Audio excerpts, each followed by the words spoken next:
Hi boys and girls, this is lesson 2.9, Multiplicative Comparison Number Stories. So we are going to be talking about multiplicative comparison number stories and comparing those a little bit to additive number stories as well. So that's what you'll be learning about today. Make sure you get that written in your notebook, date it for today, and when you're done with that, come on back to the next screen. Okay, so I'd like you to solve the two problems below and think about how the problems differ from each other, or how are they different. There's that root word differ again. So problem A, Linda sold 9 bookmarks.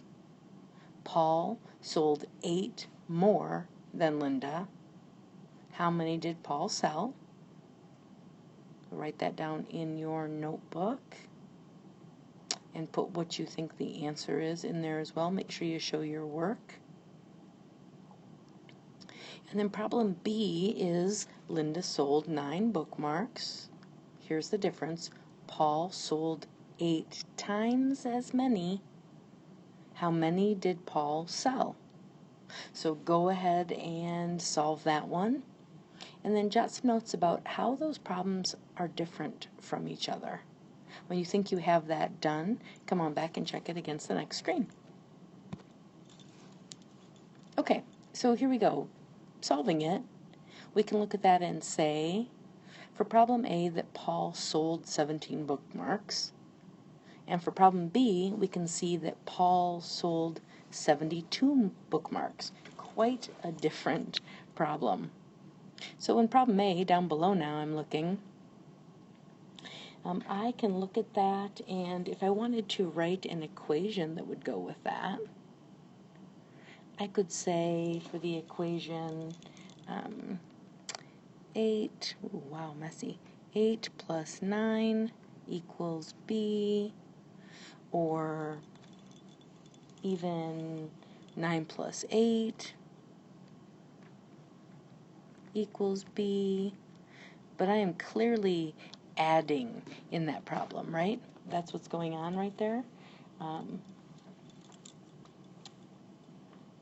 So I hope you understand that. And then when we look at problem B down below, we can see that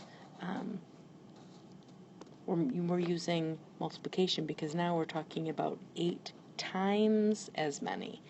8 times as many. So for that one, I could write it as 8 times 9 equals B. And you remember the letters, I can choose random letters there. It doesn't have to be the same one by any means. 9 times 8 equals B. So 8 times as many as 9, I could say it that way. A group of 9 times 8, I could say for this one here, a group of 9 times 8 is a fine way to talk about it. So both of these problems are definitely comparison problems, but in additive comparison problems, it's how much more is one than the other. The amount of the difference is the answer. So what's the difference between the two quantities? However, when you look at the second one in problem B there, it's how many times as much. So how many times as many, how many times as much is what we're talking about, and that's clearly a multiplication problem, or a multiplicative comparison problem. So you see the different answers, you see the different ways that I would be looking at them, and so therefore how they differ. Okay, so some key features of multiplicative comparison problems you want to get in your notes, because these things are definitely important. You need to make sure you understand this. So the first thing would be that comparison statements include information about both quantities being compared. And then the second one, their verbal statements of multiplicative relationships include language like blank times as long as blank, or blank times as many as blank, blank times as tall as blank, 4 times as many as blank. So that's the kind of language you're going to look for, and if you find that, when you have the as blank as something, you can pretty much be assured that it's going to be a multiplicative comparison problem. And then you can also jot down that multiplication equations can be used to represent comparisons. So those are all key features of these. We are going to go on and try and solve some now. So let's take a look at this first one. I'm just going to walk you right on through it, and then I'll have you do one on your own next. So we're going to look at some multiplicative, comparison problems, and use some drawings or diagrams to help solve them, because that's always a great method to help us make sure that we can make sense of a problem. So here's your first one. During summer, Mrs. Kelly read 5 times as many books as Mr. Kelly. Mr. Kelly read 8 books. How many did Mrs. Kelly read? So here's a way I could diagram that out. So Mr. Kelly equals 8, because we said Mr. Kelly read 8 books. Mrs. Kelly read 5 times as many. So I'm putting 5 8s here in a row. 1, 2, 3, 4, 5. Okay? So 5, here's my equation here. 5 times 8 equals B, or whatever other variable letter I want to use there. And then when I solve it, 5 times 8, I know that fact is 40, so 40 equals B. So how many books did Mrs. Kelly read? 40 books. Make sense? Fill that in with 40 books up here now. Okay, great. Now, time for you to give one a try. If I went a little fast through that problem for you, stop it and play that part again to make sure that you understand what I've just done there. Okay, here comes one for you. The distance from Pedro's house to the library is 3 miles. The distance from Pedro's house to his aunt's house is 27 miles.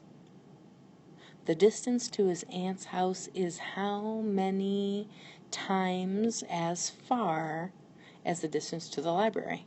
So it's got that as blank as, so I know it's going to be able to be represented by a multiplication equation, right? And here is the equation. 27 equals 3 times what? Because I said it's 3 miles, and his aunt's is 27 miles.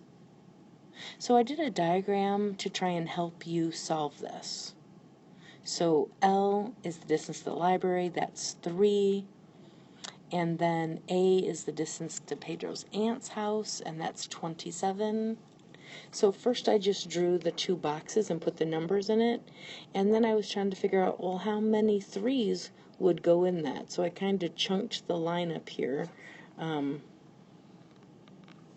in order for you to see how many of those 3s I could get. And you know, I'm not the best at drawing, but I think you can get what I'm doing there. If I'm breaking that into chunks, that's what that's supposed to represent for you.